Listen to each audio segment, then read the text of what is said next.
తెలంగాణ కాంగ్రెస్ లో కీలక పరిణామాలు చోటు చేసుకోబోతున్నాయా? అధిష్టానం రేవంత్ రెడ్డిని మార్చే ఆలోచనలో ఉందా?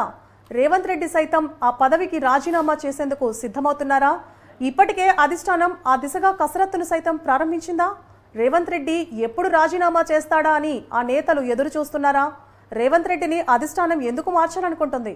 ఇంతకీ రేవంత్ దేనికి రాజీనామా చేయబోతున్నారు? తెలుసుకోవాలంటే వాచ్ ది స్టోరీ.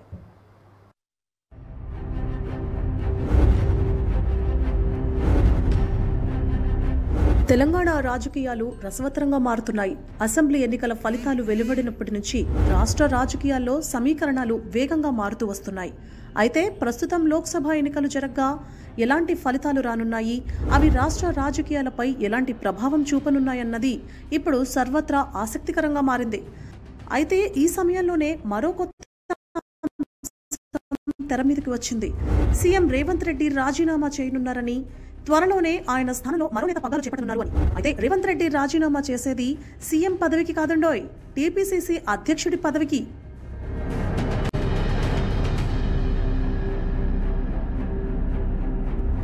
పార్లమెంట్ ఎన్నికల ఫలితాలు వెలువడిన తరువాత తెలంగాణ కాంగ్రెస్ కి కొత్త అధ్యక్షుడి నియామకం జరగనుంది. ఈ విషయాన్ని ఇప్పటికే పార్లమెంట్ ఎన్నికలకి ముందే కాంగ్రెస్ అధిష్టానం ప్రకటించింది. జూన్ నెలాఖరులో స్థానిక సంస్థల ఎన్నికలు కూడా ఉండటంతో వాటికి ముందే కొత్త అధ్యక్షుడిని నియమించే అవకాశం ఉంది. దీంతో త్వరలోనే సీఎం రేవంత్ రెడ్డి పీసీసీ అధ్యక్ష పదవికి రాజీనామా చేయబోతున్నారు. దీంతో ఆశావాహులు చాలా మంది టీపీసీసీ పదవి కోసం ఢిల్లీ కేంద్రంగా ప్రయత్నాలు చేస్తున్నారు. టీపీసీసీ పదవి రేసులో చాలా మంది ముఖ్య నేతలు ఉన్నారు. ఇప్పటికే రెడ్డి సామాజిక వర్గానికి చెందిన రేవంత్ ముఖ్యమంత్రిగా కొనసాగుతుండటంతో పీసీసీ పదవిని ఇతర సామాజిక వర్గాలకు ఇచ్చే అవకాశం కనిపిస్తోంది.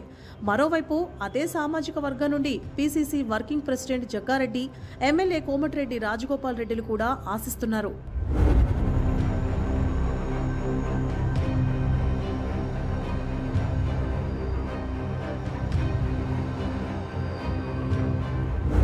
ముఖ్యమంత్రిగా రెడ్డి సామాజిక వర్గం, ఉప ముఖ్యమంత్రిగా ఎస్సీ అయిన భట్టి విక్రమార్కను నియమించారు.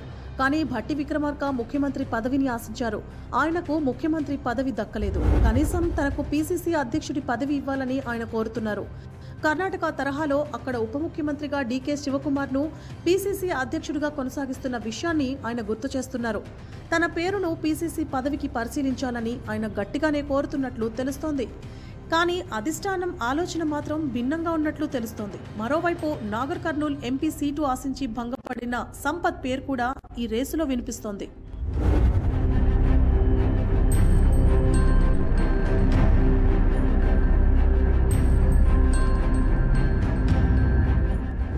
బీసీ సామాజిక వర్గం నుంచి మధు యాష్కి గౌడ్, మహేష్ కుమార్ గౌడ్, అంజన్ కుమార్ యాదవ్, మంత్రి పొన్నం ప్రభాకర్, విహెచ్ పేర్లు కూడా వినిపిస్తున్నాయి.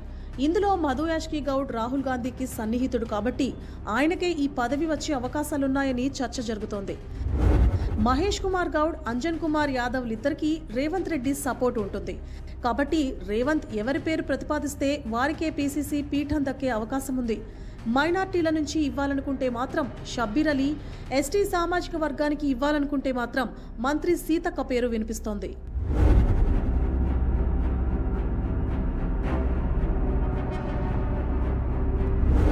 మొత్తానికి టీపీసీసీ పదవి కోసం ఢిల్లీ కేంద్రంగా పెద్ద ఎత్తునే నేతలు లాబియింగ్ చేస్తున్నారు. మరి ఆ పదవి ఎవరిని వరిస్తుందో వేచి చూడాల్సిందే.